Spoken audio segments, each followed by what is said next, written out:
they're farmers. So it's just a nice backdrop to this poem. Join hands at this crossroad.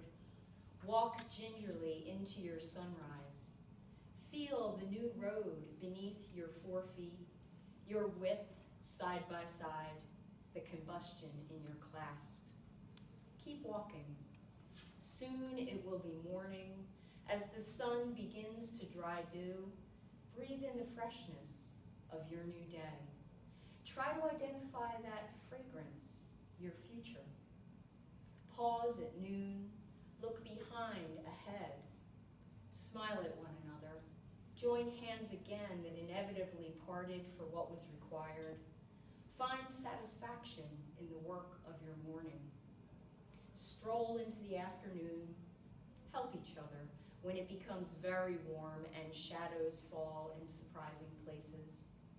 Now is the time to dip into the reservoir of your companionship. Find a lamp that can be lit together at dusk when one of your innumerable days is done. May sunset remind you of everything precious, like the power and fragility of love.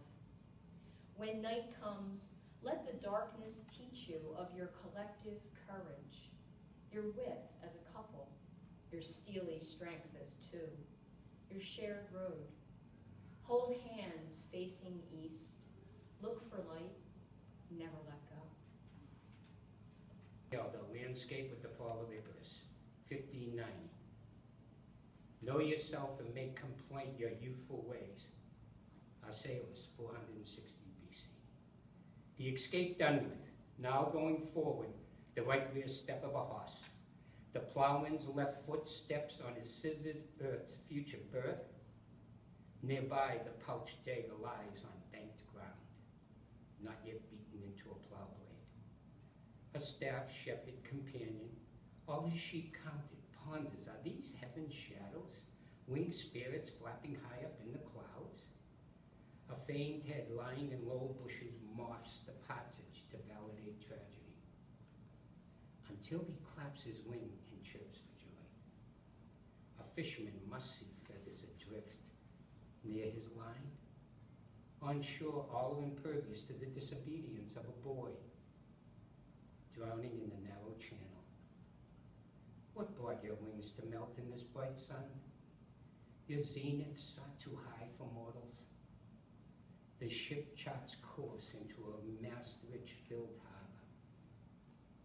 What of boxed poppy tears that cloaked field bows? Sailors furl sails. Young cries heard above the chine go unnoticed.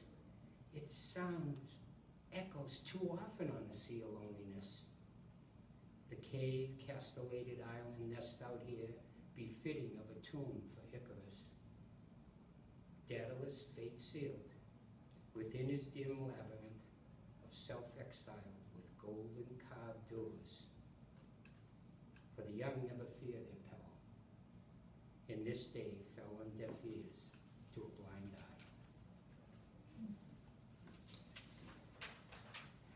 William's workshop. Shall I compare thee to a summer's day?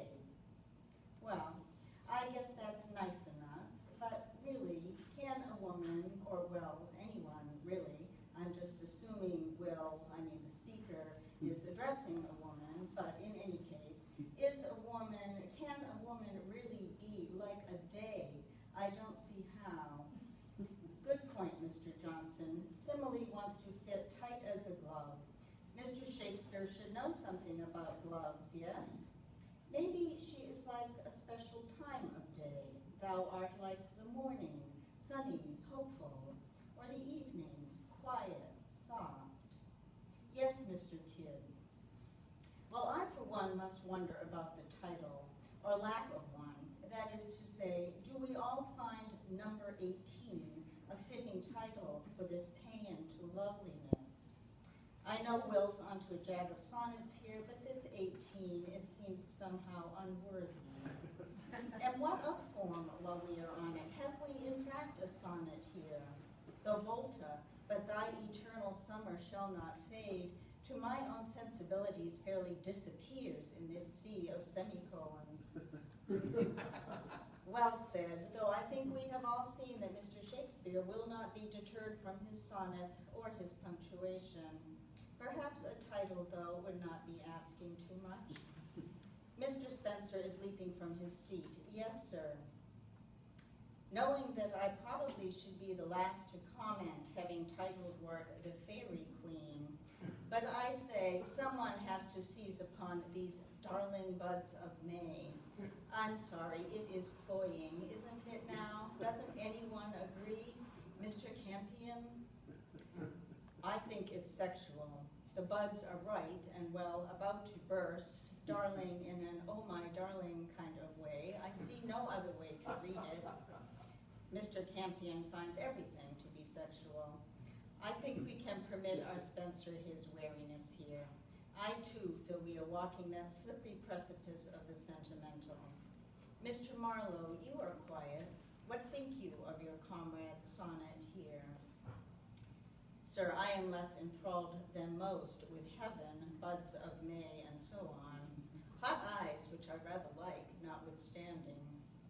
Dealing with the devil and the dark side's more my trade than this ethereality. That said, perhaps it is constructive to query the redundant use of eternal in lines 9 and 12. Surely we have options in the vastness of the language. Yes, I see. Failure to exploit our mother tongue is not often Mr. Shakespeare's failing. Shall we perhaps consult the author at this juncture? Will, have you a wish to speak? Sir and poets all, you do my small work honor with your perspicacity. I believe it's Plato credited with having said, as empty vessels make the loudest sound, so they that have the least wit are the greatest blabbers. I'll keep my counsel. As for the verse, things without remedy should be without regard. What's done is done. A lady not to be trifled with said that, I shall heed her. Robert!